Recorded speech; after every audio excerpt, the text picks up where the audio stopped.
Planning your future. When it comes to your financial future, you need to plan for yourself first so you can plan for your child later. Through saving in special accounts designed to provide income during your retirement years and tending to some legal matters, you can create your own income stream during retirement and then later for your child. Types of retirement and savings programs. You have several options for saving for retirement. From Social Security benefits to employer-provided 401k plans to your own investments. A lot of ground is covered in this section.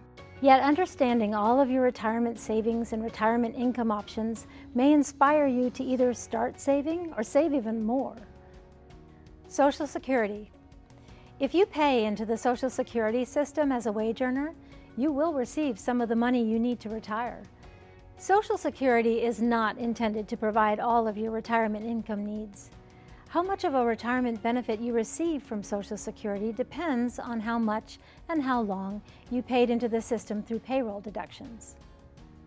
Employer plans. As part of your employment benefits package, some employers provide a way for you to save for and invest in your retirement.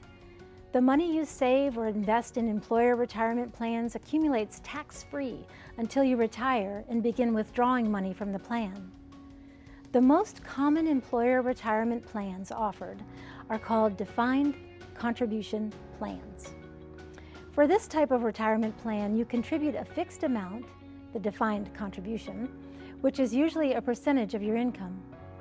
Employers will inform employees on the types of investments they can make in their defined contribution plans and the level of risk associated with each investment. Employees can choose investments with risk levels they are comfortable with to have in their plans. The most common defined contribution plan is a 401k. Your contributions to an employee retirement plan are always vested, which means that you always own them. You never have to give them back. Should you change jobs, you can transfer the amount of your contributions from your old retirement plan to a new one or directly to a rollover IRA. When you contribute to your employee retirement plan, you put some of your income into retirement savings, taking it away from your take-home pay. For example, if your annual income is $40,000 a year, a $1,000 contribution to your retirement plan would reduce your gross before taxes take-home pay to $39,000 a year.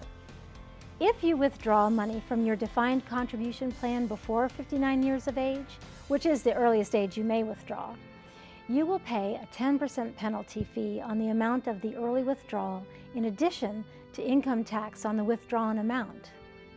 Individual retirement accounts, IRAs, self-funded retirement plans. You might find saving through an employer easy and convenient. If you never see the money you save in your paycheck, you don't miss it. Saving on your own takes a bit of discipline, but even small amounts saved add up over time. Individual retirement accounts, or IRAs, are a type of self-funded retirement plan. Here, you open the account on your own through a bank, credit union, or investment firm. You fund the plan with your after-tax savings rather than the pre-tax income from your earnings or from an employer's matched funds. The IRS regulates how much you may contribute to an IRA each year. Allowable amounts will change over time. Each year, you can contribute any amount up to the maximum amount, and you can contribute at any time during the year.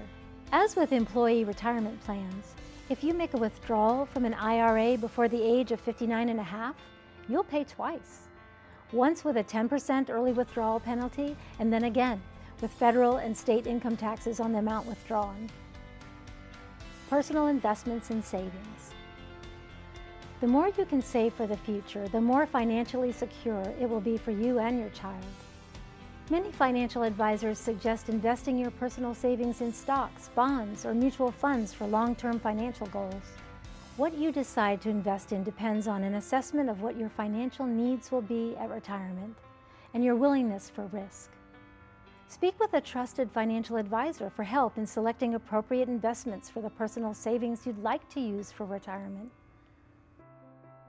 Your long-term care. It is hard to predict how much help you'll need with day-to-day living activities in your elderly years and how much it will cost, as there are many unknowns. Planning to pay for any long-term care you might need out of pocket can be risky.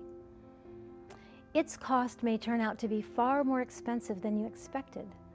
Should that happen, you risk the future of your own well-being along with your ability to care for an adult child with ongoing special care needs.